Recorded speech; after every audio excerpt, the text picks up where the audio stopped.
Hey, you know how normally when we start this, you're like, welcome to this Endorian Life, a Star Wars podcast from the Radio Meanwhile Network. I'm Steve Rudd. You know how you normally say that? Yes, because it's written down. Yeah. I just think, today's Star Trek Day, and it doesn't seem appropriate to do a Star Wars podcast on Star Trek Day. So I think we got to change it up. How do you feel about that? All right, let's try it out. Okay, let's see what happens.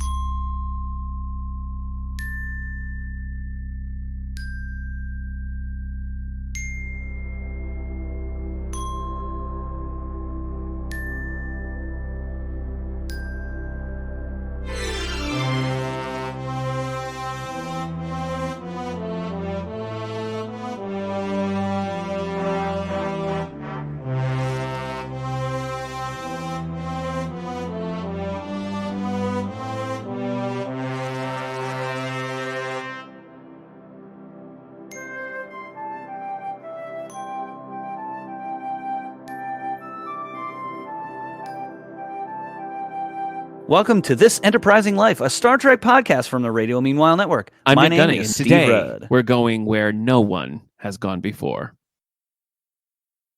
So, it's Star Trek Day, and we're discussing Season 1, Episode 4 of Star Trek, the animated series, The Lorelei Signal. This episode originally aired September 29th, 1973. Yeah. Woo. You know what I love about this? The Enterprise, the original opening was always its 5-year mission, and then it's canceled after 3 seasons. Mhm. But the animated series got 2 seasons. So 3 plus 2, baby. There's your 5-year mission right there. That's 5 years. Love it. Yep. I love it. Got it in there. Today's episode was written by Margaret Arman. She had previously written for the original series. She wrote Gamesters of Triskelion, Paradise Syndrome, and The Cloud Minders. That was the thing on the animated series. A lot of some of the scripts were just straight up adapted from scripts that were going to be season 4 episodes. Okay. Pared down to the 25-minute time.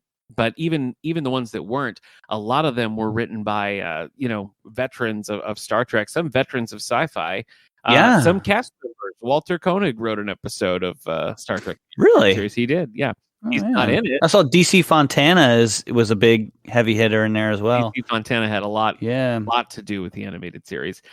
This episode was directed by Hal Sutherland. So the episode was released along with the rest of the series on VHS in 1989, on Laserdisc in 1990, on DVD in 2006, and Blu-ray in 2016.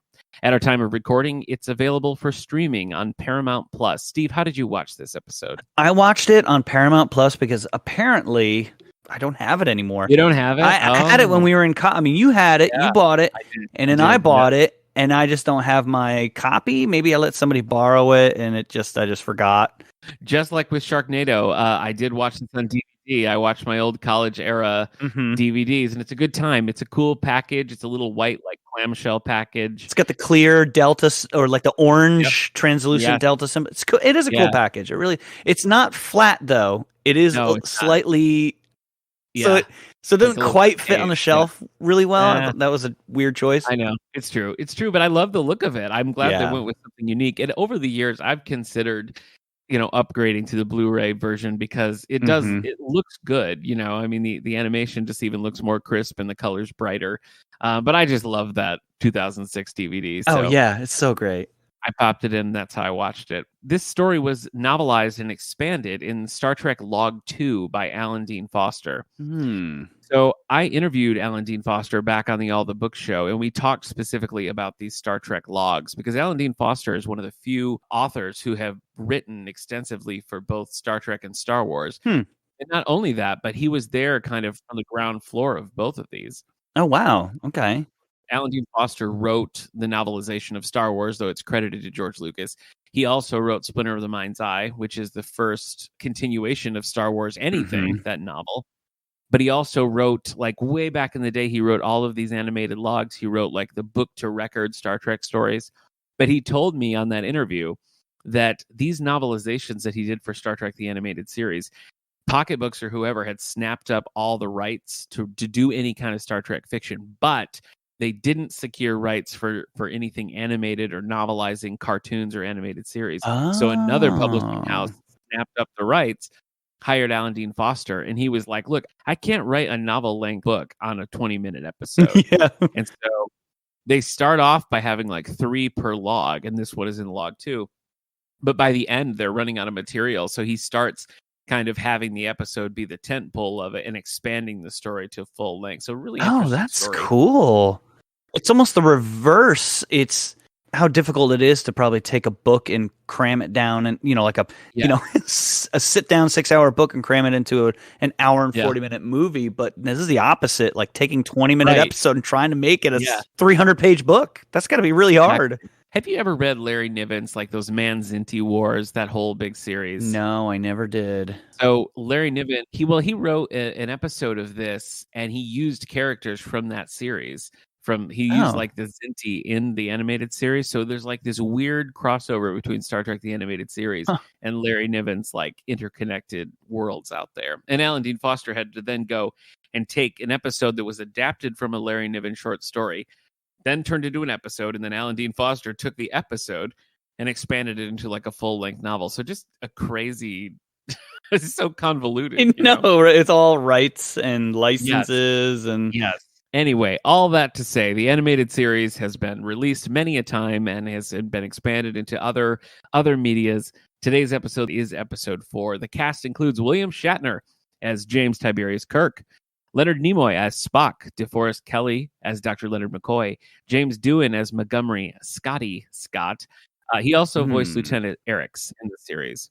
James Doohan, Majel Barrett, and Nichelle Nichols voiced a million characters in this series over the course of this. But we have, of course, Nichelle Nichols as Naoto Uhura, George Takei as Hikaru Sulu. And today we have Majel Barrett as Christine Chappell primarily. She also voices Lieutenant Mress, like the cat. The Cation, I think, is that race. But in this episode specifically, she voiced Thela, the main Taurian, sort of the main adversary in this episode.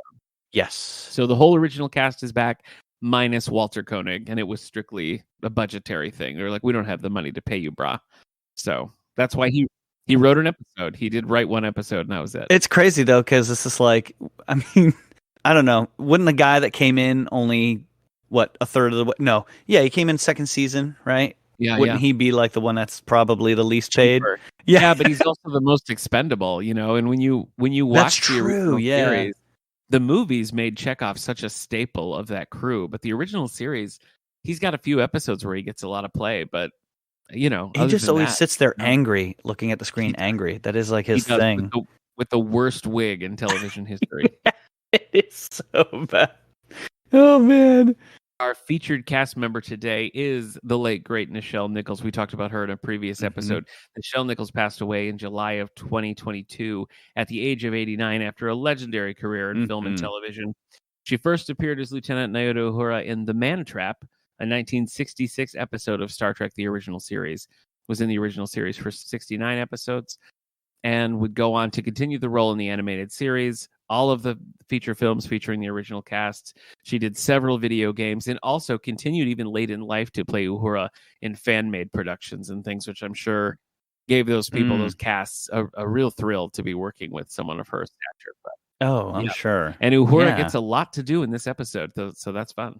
A lot to do, yeah. I read that at the table read of this, I've read various versions of this story, but as they're reading through and she finds out she gets to take over the Enterprise, that Nichelle Nichols was just like ecstatic because that's nothing that ever happened in the original series. So that's cool.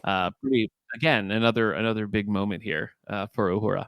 All right. So you want to give us your uber detailed plot? Yeah, Star Trek, the animated series, season 1, episode 4, The Lorelei Signal.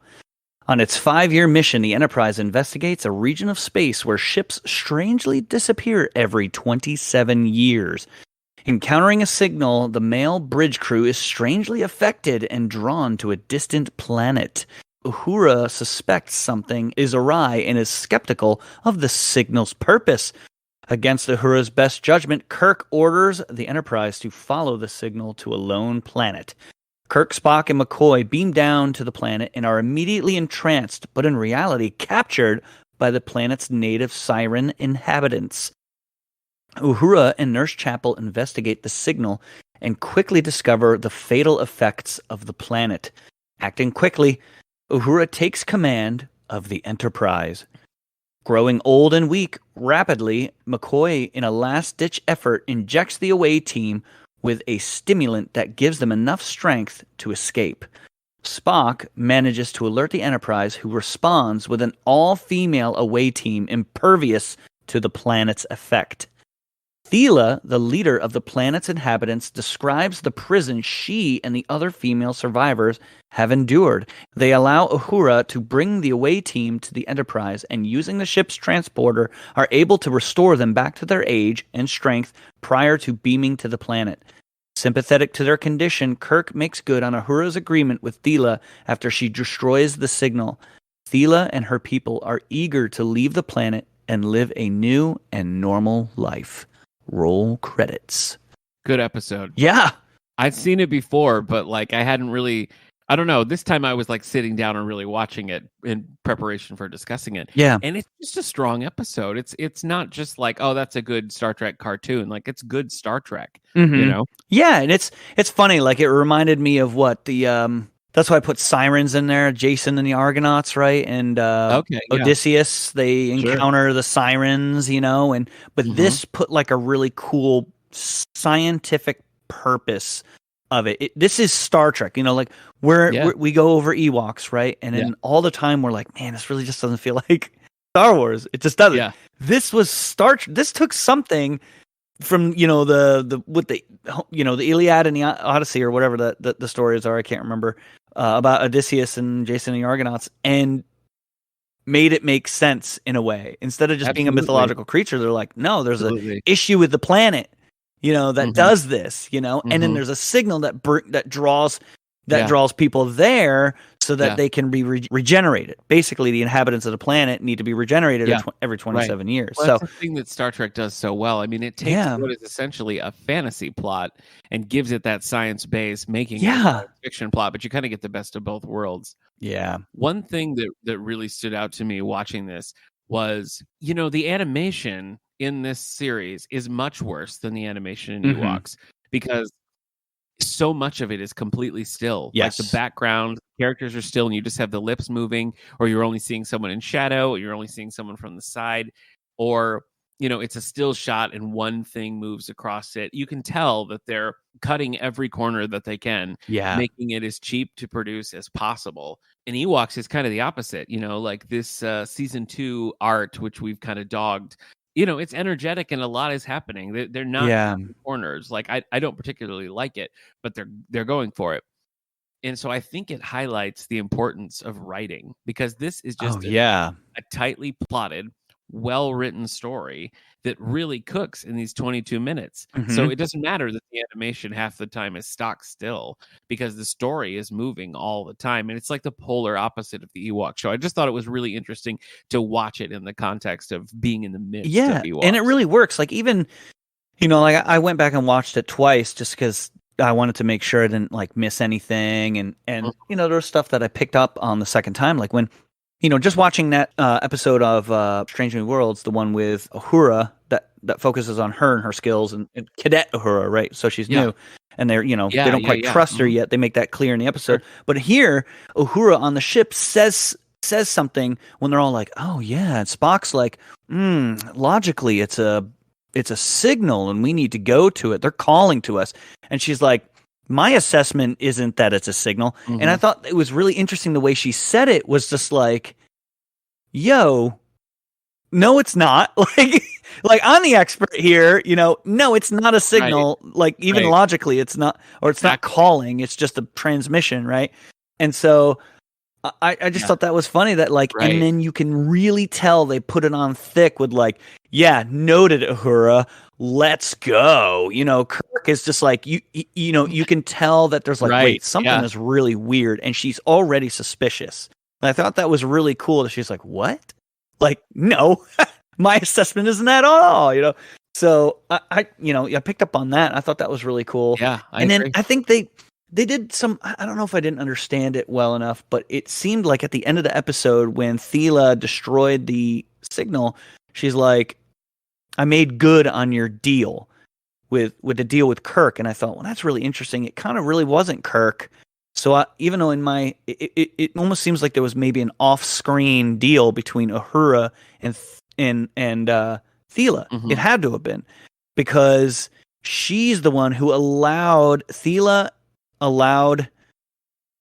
Uhura to take the crew back to the ship. Yeah. And there must have been like after she told them of their issues, look, we'll help you, but you need to let me save my captain and crew. That never happened. We never saw that. But that's the only logical. Yeah. Speaking of logic, is the only logical way that could have happened, that any deal would have happened. Because why would Thela just have let them go? She would have been like, no, we need to regenerate. Well, and I think from a storytelling standpoint, it's kind of fun to leave that out, and we only kind of see it from the back end when Kirk is being like, wow, okay, we should have listened to Uhura the whole time, and now she has solved this problem for us, even while we were like being old men with headbands trapped in a cave somewhere. Yeah, and what was it? She said like, if Kirk honors or your captain honors the agreement or something. I couldn't remember exactly how it was worded. It almost made it sound like it was a deal between Thela and Kirk, and it's just like, nah, it had to have been between Uhura, or it was made between Uhura and Thela, and Kirk was like, okay, nope, this is appropriate. Yeah, we'll do it. And make it like he's the one who approved it, even though it was Uhura's idea. I love the music in this series. I love the theme. Yeah. The theme is reminiscent of the original Star Trek theme, but it's its own thing. Yep. And I love all the incidental tracks, like this plays under the action. And again, that's something that they use. Most of the themes are in every single episode, but I just never get tired of them. It's just, it's just fun. It really adds to the tension of it. I feel like the thing with the animated series, because I know, we've talked about this off mic, and I've heard this from many people, that, watching the original series can be kind of a slog, because they're almost a full hour.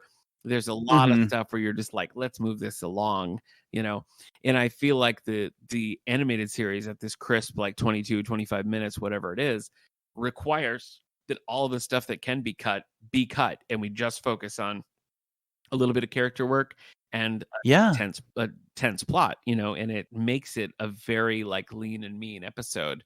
And I really enjoyed revisiting it. Yeah, they keep it. It's funny, right? They keep it very Star Trek in 25 minutes. Yeah. But Ewoks, it's a crapshoot, right? Whichever episode. So you got to respect that. Like, it's writing. That's what it is.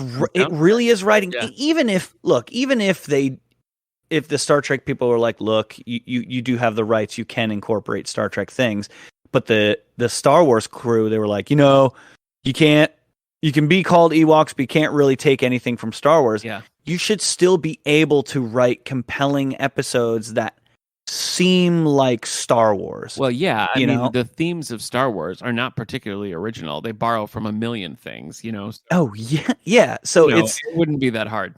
Yeah, you'd think it wouldn't be, but like it shouldn't be that hard. I guess it should. Yeah, let's just say it shouldn't be that hard. I noticed in here that at one point Kirk says, "Beam us up, Scotty," and that's one of those things. The misquote of "Beam me up, Scotty" is just like "I'm your father, Luke" in Star Wars. Everybody quotes it that way, and it's not what happens.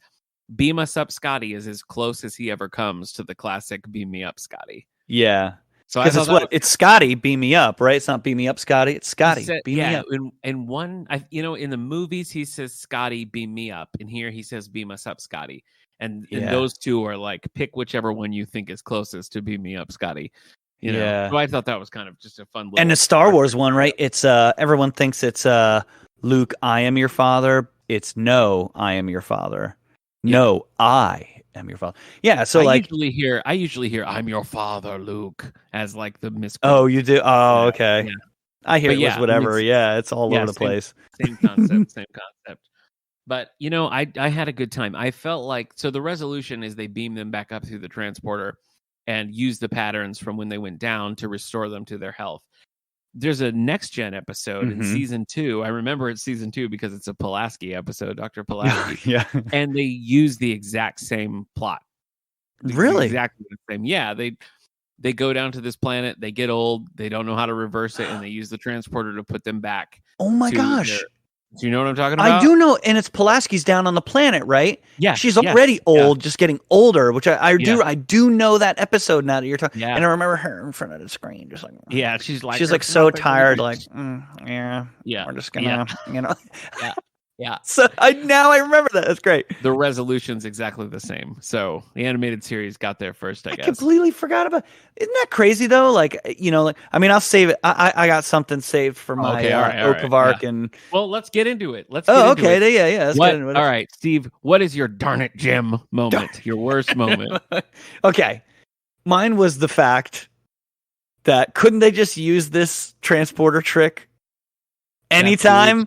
I mean, the age-old question. The age-old question of, which, I thought, it would have been better if they just resolved it by, like, they just needed to be removed from the planet. Or something needed to be destroyed on the planet, and then they would get their health back. Or the women needed to be grant back their health or something. Yeah. Or once, like, the mechanism on the planet is broken, like, they're restored or something like that. Yes. It is a little bit of a Superman flying around the sun to reverse time kind of an ending, but that's a fair darn it Jim moment. Darn it Jim. What about you? I sort of say this with affection, but there's so many little animation mistakes in this era of stuff, and it's not just Star Trek. I mean, anything 70s, early 80s filmations, whether it's Super Friends or He-Man or whatever, there's all sorts of like little quirks. And the one that stood out to me the most was towards the tail end of the episode where Kirk and Spock are still trapped and Uhura and Christine Chapel are on the planet and she hears Spock calling her. Do you know what I'm talking about? Yeah. She's like, oh, I hear Spock's voice. And she goes to a hidden panel. When she goes to touch the panel, her arm turns into a red uniform. The rest of her outfit stays blue, but the arm turns red because it was from another shot. And they just... Oh, no way. I didn't even notice that. Fix it. So like for all those frames where she's pressing the button, she's got one red arm. And well, what about the fact that Spock was Spock telepathically connected? I guess that should be I feel like that's a truly Oak of Arc is like, wait a minute, they could have just walked in and found Spock instead of like make him speak telepathically to Nurse. He's already super weak. Now he's using powers. Yeah. So I don't know, but that to me was a little bit odd, I guess. Yeah, you're right. Yeah, that could make it too. What is your fascinating moment? Your favorite moment? The best moment? Mine, man. If we're doing Next Generation, it should be it's organic. What's your it's organic moment? Mine was Scotty's really long song as the ship crawled across the screen, and I was just like, oh, please keep going. Please keep going. Please keep going. So good. I was trying to decide if I liked that or not. And it was one of those things that it went on so long that by the end of it, I was like, yes, I do like this. That is funny. Had to be Scotty. Scotty. Yeah. Scotty's in like his just happy trance, euphoric trance in the chair, just singing some old like Scottish folk song. Yeah. I knew her as like, Scotty? I'm going to take over the ship now. I'm going to go ahead and take over the ship if that's fine with you. Karaoke's down on deck 5 there, buddy, if you want to go. Over the ship, so, yeah. Oh, man. Good choice. What's your fascinating moment? The moment where Uhura and Nurse Chapel beam down a security team and they just go up and start just like blasting people. They're just like, we're not even going to screw around with this. Uhura just levels the thing and she's just like, so it was kind of cool to hear her be like, set phasers to stun and fire, and they're just like, they just come all out. It was great. later when Thela is like being uncooperative, Uhura's like being like, just tell me where the captain is, and she won't tell her, and she takes the phaser and just disintegrates the vase next to her and is like, tell me. It was such it's so good. It was such a bad moment. I was like, yes. So Uhura's not afraid to do a desk pop to get what she needs. all of Uhura just being over it and being like, lady, I will level this Barbie dream house if you don't tell me where Captain Kirk is. That was definitely my fascinating moment. Was there a moral lesson? Listen to Uhura, I guess. I think so. Yeah, from the get-go when Kirk ignored her. I mean, I guess he couldn't, but it was just it was plainly obvious from the very beginning of the episode that was something up about the did you think at one point when they're like, oh yeah, something's gonna, this is an area, we're in the area where ships disappear every 27 years and they're like, oh it's gonna happen in 10 seconds, and Kirk's just like, Yeah, don't worry about it. Yeah, we're just gonna see what happens. It's like very turkey, dude. Very like, turkey. What the yeah, heck? but I feel like if any lesson is here, it's like this is Uhura's area of expertise. She's the communications. Yep. She's the linguist. She's the one who, and so for her to express concern and them to just be like, nah, I think it would be. Mm-hmm. Yeah, she interpreted it as not understand your own limitations. Yes, and trust the people who with expertise. Exactly. That's a good message for all of us. So yeah, I would say that. How many warp factors do you rate this episode? It's tough because we don't have anything to compare it to. Yeah, I mean, I'd say this is probably like a solid 4. Like because I do know there's a couple animated series episodes that I really do like. Yeah. Yeah, this one was good. I really like it. If a 4, I mean, hopefully giving it a 4 doesn't mean it's not that great, but I think it's 4. What about you?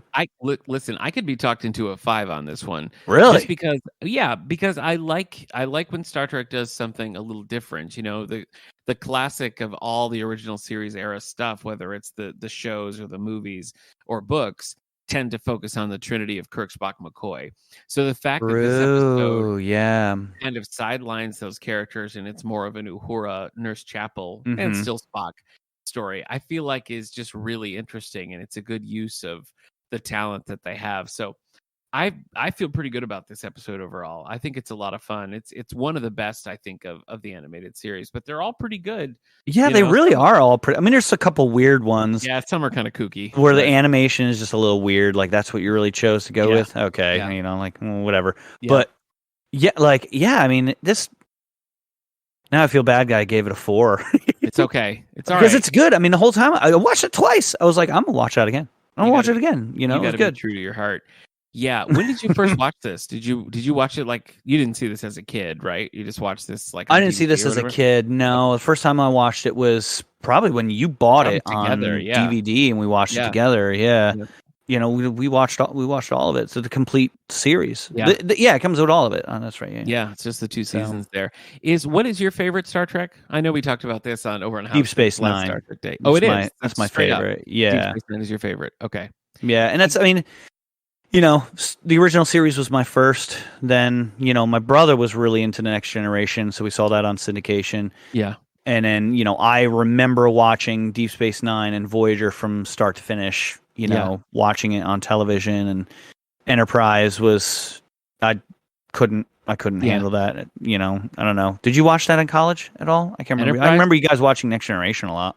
No, Voyager was the one that, I mean, we did watch Next Gen. Voyager, yeah. Voyager was the one that was like in syndication on UPN, and they showed an episode every night at midnight. UPN 9, that's right. Yeah, and so we would, often we would just stay up, or we'd set a VCR to record it so we could watch it, because it wasn't even out on DVD at that point. So it was like that or nothing. So I don't know, I mean, Voyager is the first one that I was ever really like following exclusively. That was the one that was like, oh, I have to see the next episode. Whereas like I had seen the original series and some Next Gen prior to that, but like hodgepodge. Sometimes you have to punch your way through. Yes. So I think it's always really hard for me to say. I probably, truthfully, my heart still pulls back to like Kirk, Spock, McCoy. Particularly those original movies. I just love them so much. But revisiting this reminds me of how much I like the earlier stuff too. So I know it's fun. Yeah. I'm always okay with watching it. Like for some reason, even episodes that I've seen a ton of times, 10, 15 times, I'm still like, I really let's do it. Let's roll the dice. Fun. Yeah. Yep. McCoy. Yep. McCoy's. Wait, there was a moment where McCoy was like grumpy. Yeah. To Spock. Yeah. And I thought, oh, there it is, man. They haven't even gotten into like the movies yet where they really start getting nasty to each other. Yeah. Yep. So good. This was a fun little excursion into the Federation, and I think we have to do it again next year for Star Trek Day. Absolutely.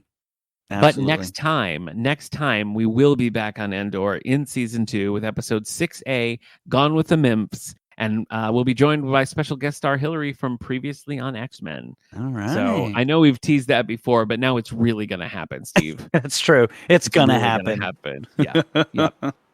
All right. See you next time, buddy. Yeah. See you later. Live long and prosper. That's right. Yeah, peace and long life.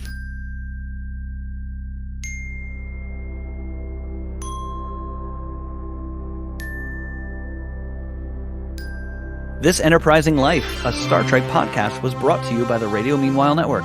Other shows on the network include 90s Music Got Me Like, previously on X-Men, and 9021 Here We Go. Share your thoughts on this and upcoming episodes by following us on Facebook or Twitter at Endorian Life. That's fine. And please rate, subscribe, and share the show wherever you get your podcasts. At Enterprising Life. No, that doesn't exist. Don't do that, please. Yeah.